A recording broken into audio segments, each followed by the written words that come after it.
This demands a thorough accounting.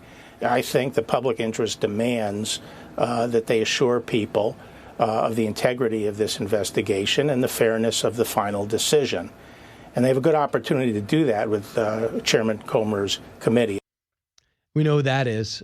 Former Attorney General William Barr talking with Martha MacCallum yesterday about what we learned about the Hunter Biden deal. The plea will be to federal tax offenses and avoid a full prosecution on a separate gun charge. On a deal with the DOJ, they'll likely spare him any time behind bars. So he's got the gun charge. He's got to pay his taxes. For some reason, he makes $1.5 million. They only want $100,000 in taxes, which I'd love that Pretty deal. good deal. Yeah. How about $500,000? I mean, at that tax level, you get 45 to 50%. Absolutely. Are you kidding me? Yeah, that's a pretty sweet deal. And then we have nothing about the international stuff. What do they call it? Racketeering, money laundering, FARA violation, wire fraud. Does anyone that they got Steve Wynn on, Paul Manafort on? So I don't know the answer. They say the investigation's not closed, Martha. I'm wondering, do we know the answer? Are they looking at these other things? You know, and they owe us an answer to that question. They owe the country because their reputation is so beat up and tarnished right now.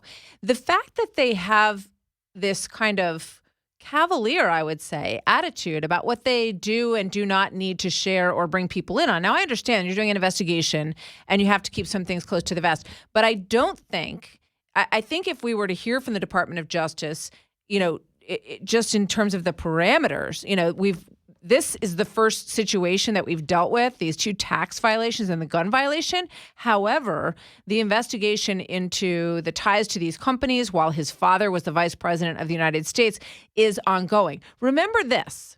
I know you remember this. But Tony Bobulinski structured the deal with the Chinese electric company that is overseen by the Communist government. He structured that deal. And he said, he's grouped into that email, he said 10% for the big guy was for Joe Biden. And he structured the deal. He said he's the big guy. I'll never forget the day that Tony Bobulinski went in there with his phones and his laptop and to the FBI. Here you go, turning it all over to you. By all intents and purposes, it sat on a shelf somewhere. They never called him in for an interview. Never called him in to discuss any of it. How is that possible?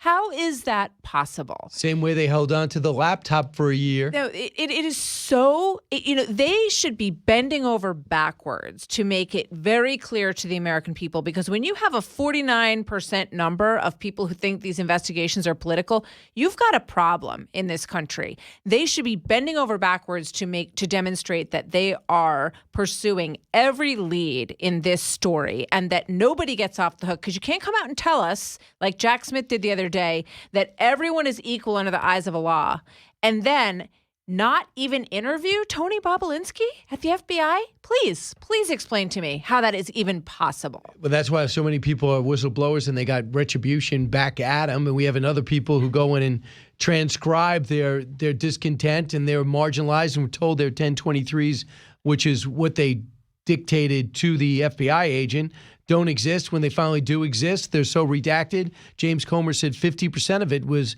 a total waste of time. 50% of the 1023 was redacted. But I want to bring you back to the international portion of this. Why does Weiss not feel compelled to say this is the deal, but only for domestic issues? The international business deals are still being unwound. No, that's what I'm saying. They would not disclose anything about the actual investigation. All they said was it's ongoing.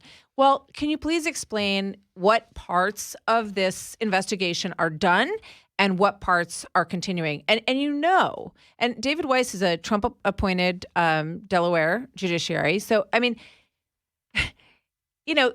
it's hard to believe that if the shoe were on the other foot here, if this was a Trump investigation, we've seen how those work. They're incredibly expeditious. They happen very quickly and they're extraordinarily thorough, right? Why can't they disclose just certain parameters, the scope of the investigation, what they're still looking into? It makes absolutely no sense. And think about this just one more time in terms of Tony Bobulinski. Let's just assume that they thought he wasn't a credible witness. You're not going to even talk to him? Right. How do you know he's not credible if you never interviewed him? If they brought him in there for 10 hours and they went through the whole laptop and all of his cell phones and they said, okay, look, this is not a credible witness. Okay.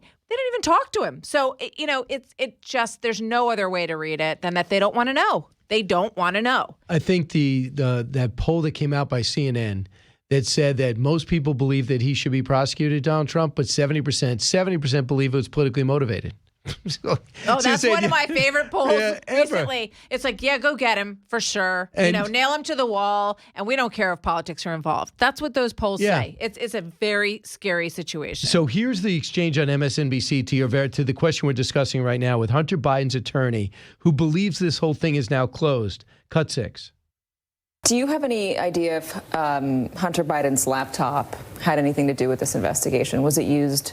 I don't. No, I don't. I mean, were you ever asked about it? I can't recall being asked about it, to be honest with you. But there's nothing about the situation that's been filed that has a thing to do with the laptop. Why not?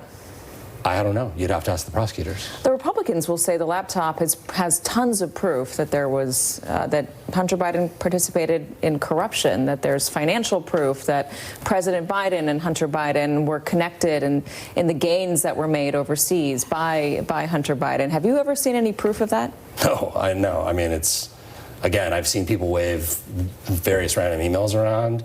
I've never seen it. I don't know. I think it's closed, but the international portion of this, no one's ever asked me about it, or I don't recall. Yeah. Is that lawyer ease for it could have happened? So, this is the situation. So either it took them over 5 years because they dug into all the issues that she just brought up, that they dug into the connections to these companies. It may be that they're not illegal connections, but are, and just unethical involvements. We know the Obama administration was concerned about these business ties that Hunter Biden had, and they decided not to intervene because Beau Biden had died recently, and they didn't want to ruffle feathers with the Biden folks. But we did not. Then why not say on the part of this prosecution, we exhausted everything in that laptop. We looked at all of it. And in the end, after 5.5 years, the only thing that we found that we felt comfortable prosecuting in a court of law because we had the evidence to support it were these 2 tax charges and the gun thing. We went through everything, and there's nothing there. Say that if that's the case. Martha, this is neutralized in any just world, the president talking about guns, and has neutralized the president vilifying people who don't pay taxes, because we see the lowest rate possible for anybody who makes $1.5 million. He was just negligent in not paying it back, right?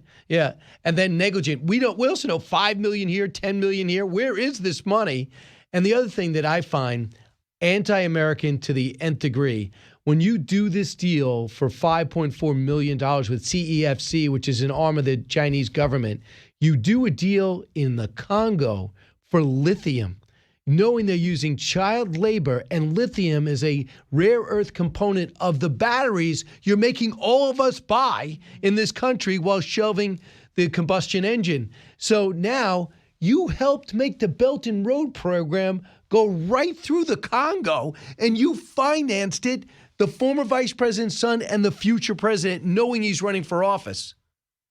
I mean, that to me is unbelievable to wrap your head around. It reeks of, and we see this a lot especially with politicians who have never had a job outside of politics, right? I mean, Biden went in, was a congressman at the age of, I think, 28 or 29, right? He's never worked in the private sector ever. Although he's claimed he drives a tractor and drove a bus and drove a truck. Okay. Maybe, some summer jobs. We have not found any evidence of that. Okay. And he was a lifeguard. He never, as an adult, worked in the private sector and was fully employed, receiving a salary from any company or running any business or anything. What we see is when that time period ends in certain politicians' lives, they get a very big hunger to make money, right? And I get it. I've served, all these years. Now I want to make money. But the places that they chose to make that money are exactly what you just mentioned, right? Let's get it from China. Let's get it from lithium mining, which, as you rightly point out, is what, I mean, if you care about human rights, you better look into what's going on with how they are getting children. 60 Minutes cover this. Oh, absolutely. To go in there and mine what it takes to put together your smartphone. And, you better think about it in terms of whether or not you're going to get involved in any business opportunity there.